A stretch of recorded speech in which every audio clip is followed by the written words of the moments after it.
Viktor Frankl, 1905 to 1997, was an Austrian neurologist, psychiatrist, and Holocaust survivor. He is best known for his groundbreaking work in existential psychology and his influential book Man's Search for Meaning. Frankl developed the concept of logotherapy, which emphasizes the search for meaning in life as a fundamental human drive. During World War II, Frankl spent time in Nazi concentration camps, including Auschwitz. His experiences in these extreme conditions shaped his understanding of human resilience and the importance of finding purpose, even in the face of immense suffering. Man's Search for Meaning is both a memoir of his time in the concentration camps and a psychological exploration of how individuals can find meaning and purpose in their lives,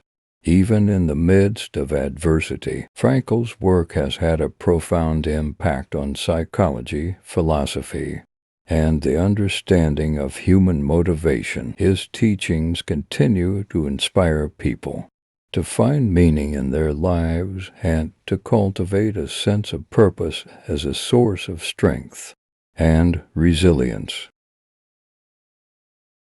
When we are no longer able to change a situation, we are challenged to change ourselves. Everything can be taken from a man but one thing: the last of the human freedoms to choose one's attitude in any given set of circumstances, to choose one's own way. Don't aim at success. The more you aim at it and make it a target, the more you are going to miss it.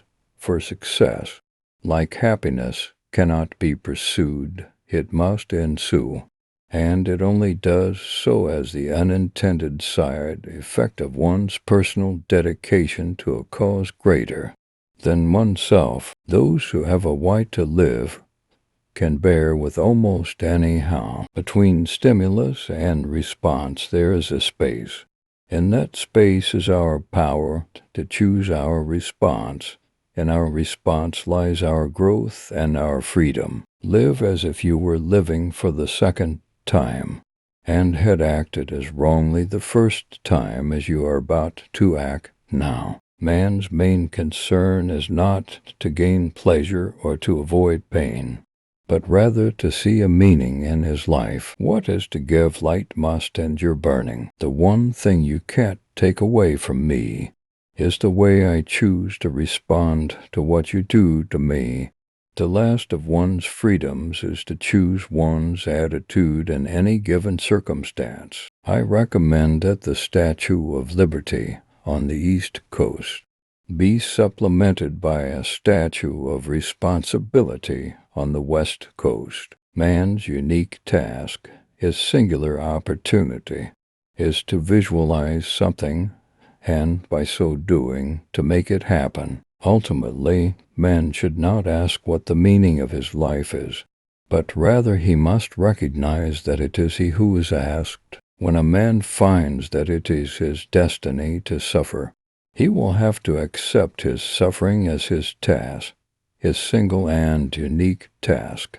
He will have to acknowledge the fact that even in suffering, he is unique and alone in the universe. Freedom is but the negative aspect of the whole phenomenon, whose positive aspect is responsibleness. In fact, freedom is in danger of degenerating into mere arbitrariness, unless it is lived in terms of responsibleness. Challenging the meaning of life is the truest expression of the state of being human. No one has the right to do wrong, not even if wrong has been done to them, for the meaning of life differs from man to man, from day to day, and from hour to hour.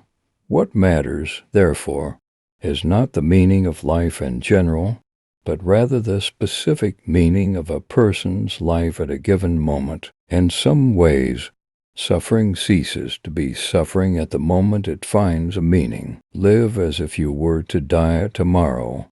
Learn as if you were to live forever. The striving to find a meaning in one's life is the primary motivational force in man. A human being is a deciding being. What man actually needs is not a tensionless state, but rather the striving and struggling for some goal worthy of him. I do not forget any good deed done to me, and I do not carry a grudge for a bad one. Love is the only way to grasp another human being in the innermost core of his personality. When you are faced with a difficulty, think of how you can use it to grow rather than simply get past it. Success, like happiness, cannot be pursued. It must ensue.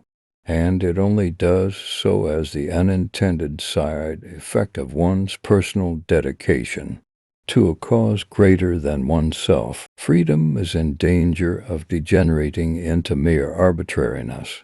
Unless it is lived in terms of responsibleness, man does not simply exist, but always decides what his existence will be, what he will become in the next moment. The more you become obsessed with something, the more it has the power to destroy you. The last of one's freedoms is to choose one's attitude in any given circumstance. Our greatest freedom is the freedom to choose our attitude. Life is never made unbearable by circumstances, but only by lack of meaning and purpose. Those who have a right to live can bear with almost anyhow. Each man is questioned by life, and he can only answer to life by answering for his own life.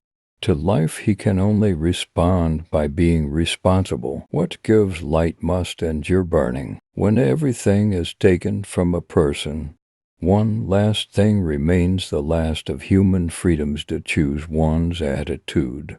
In any given set of circumstances, to choose one's own way. Forces beyond your control can take away everything you possess, except one thing: your freedom to choose how you will respond to the situation. Man is not fully conditioned and determined, but rather determines himself whether he gives in to conditions or stands up to them. The meaning of life is to give life meaning. Everything can be taken from a man but one thing: the last of the human freedoms, to choose one's attitude in any given set of circumstances, to choose one's own way. We who lived in concentration camps can remember the men who walked through the huts comforting others, giving away their last piece of bread. Ultimately, man should not ask what the meaning of his life is, but rather he must recognize that it is he who is asked. To live is to suffer.